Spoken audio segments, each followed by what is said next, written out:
Dati kapag umuwi kami ng probinsya, hindi ko siya na-appreciate masyado kasi yung buhay ko nasa Manila eh. Doon ako lumaki. Nasubukan ko namang tumira dito sa province. Pero, syempre, yung nakasanayan mong buhay, may mga mall, yung fancy restaurants, dinners, ganyan, night outs with friends habang lumalaki na. Pero ngayon ko lang nare-realize yung ganda ng probinsya.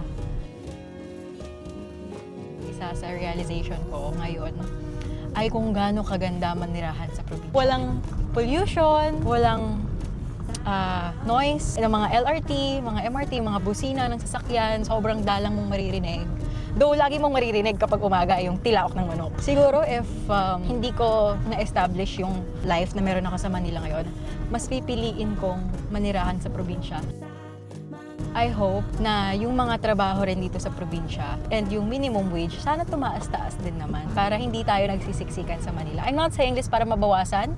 I mean, yes, I'm saying this para mabawasan yung tao sa Manila. Pero sana hindi lang sa Manila ang sentro ng mga trabaho, if you know what I'm saying. Wala, ganun talaga eh. So yeah, that's my 2 cents.